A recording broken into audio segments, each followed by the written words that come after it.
It is 2 a.m., and you are lying in bed with your phone resting in your hand while the room stays completely quiet around you. You were not planning to buy anything tonight, and you were only scrolling to pass the time before going to sleep. Then you swipe one more time, and something catches your attention. It is not expensive enough to feel reckless, but it is not cheap enough to ignore either. You pause for a moment, open your bank app, and look at your balance. But something about it does not feel comfortable enough to spend from. So you close it, switch over to your credit card, and notice how clean and open the available balance looks. In that moment, it feels like you still have space. You tell yourself that you will just use the card and pay it later, because it feels temporary and manageable. You tap once, confirm the purchase, and just like that, it is done. There is no resistance, no interruption, and no immediate consequence. Everything feels completely normal. But here is the part most people never question. That silence you felt, that is exactly where the problem starts, because the credit card trap does not feel like a mistake when it begins. It feels like control. This is not a story about irresponsibility, and it is not about people who do not understand money. Most people who use credit cards are following what they were taught to do. They use the card, build credit, and plan to pay it off later. On the surface, that approach sounds simple and even smart. And for a period of time, it actually feels like it works. You get flexibility, you stay covered when cash feels tight, and nothing appears to go wrong. And that is what makes it so convincing, because nothing breaks in the beginning. However, something slowly begins to shift beneath the surface. It does not happen all at once, and it does not demand your attention. It happens quietly, because this situation is not just about spending habits, it's about timing and math, and how those two forces can slowly begin working against you without you noticing. At the beginning, everything feels small and manageable. You use your credit card for groceries when your paycheck feels tight, or for gas when you are waiting for money to hit your account. Sometimes it is for a dinner you didn't plan for, or something that feels justified in the moment.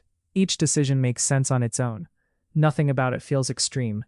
When you swipe, nothing immediate happens, and no money leaves your bank account right away. There is no friction, no warning, and no sense of loss. And that is where your brain starts adapting. Over time, your brain begins to accept this as normal. You are not struggling, and you are not overspending. You are simply managing your expenses differently. You tell yourself that you will take care of it later, and later always feels close enough to avoid concern. Then a slightly bigger expense comes along, like a flight, a new phone, or something you have been putting off. You hesitate for a moment, but then you swipe, because the limit is there and nothing has gone wrong so far. And this is where it starts stacking. Weeks pass and your statement arrives. You open it casually and your attention immediately goes to the minimum payment rather than the full balance. The number looks manageable, and it feels like something you can handle without stress. So you pay it. You feel responsible, and you feel like you are doing what you are supposed to do. Then you move on with your life. But in the background, something is quietly building. You are making payments, but nothing is actually changing. You are staying in motion without creating real progress. This is where everything changes, and it happens through math rather than emotion. The balance that you carry does not stay the same. It begins to grow. If you spend $1,000 and only make the minimum payment, the remaining balance starts to accumulate interest. With an interest rate around 20%, you are being charged for the time it takes to pay it back. The increase does not feel dramatic at first, which is why it often goes unnoticed. Your balance moves from $1,000 to $1,020, then to $1,040, and it continues from there. It does not feel like a problem yet. At the same time, your minimum payment adjusts just enough to stay comfortable. It is never high enough to force you out of the cycle, and it is never low enough to create urgency. So you continue the same pattern. You make payments, you keep using the card, and the balance barely changes. In some cases, it even increases, despite the fact that you are paying every month. And this is where it flips. You believe you are managing the system, but the system is quietly managing you. You are giving your time and money to something that is designed to keep you in place. Everything begins to change the moment you see this clearly. You do not need to panic. And you do not need extreme discipline. You simply need awareness. Once you understand what is happening, your behavior begins to shift naturally.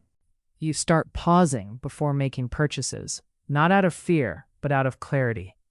And this pause changes everything. You begin looking at the full balance instead of the minimum payment.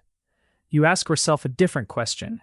Instead of asking if you can afford something right now, you ask whether you want that purchase to follow you into the next month. That question feels heavier and more real.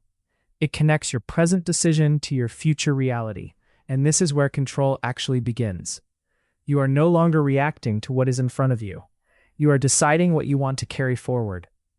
And that shift creates a sense of control that does not come from restriction, but from understanding.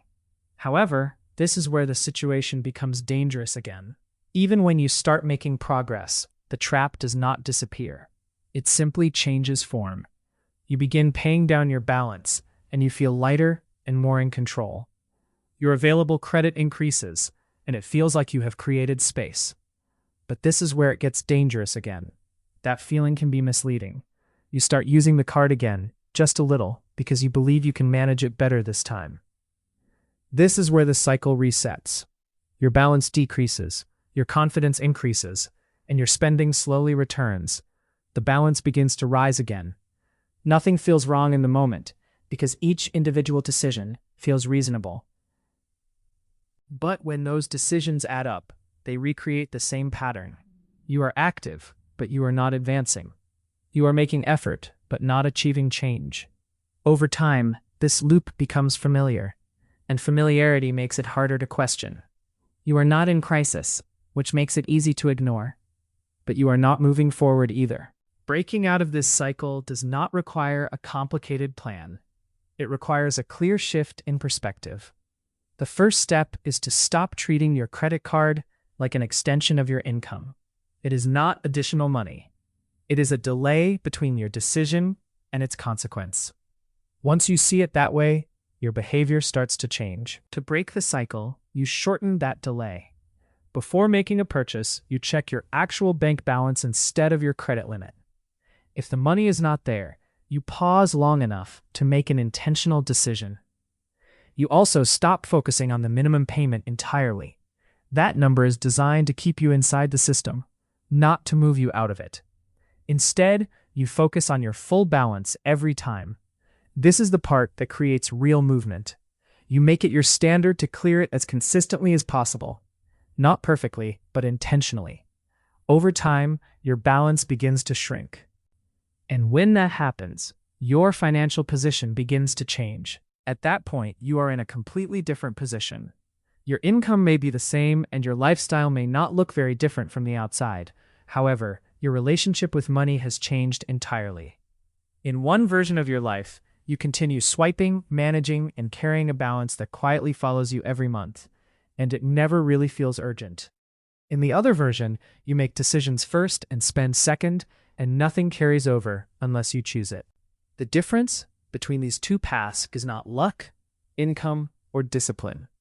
It is awareness. The credit card trap does not begin with a major mistake. It begins with a small, quiet decision that feels insignificant at the time. A late-night purchase, a single swipe, something that feels like nothing in the moment, until it becomes something. And once you see it clearly, you do not need to panic or overcorrect.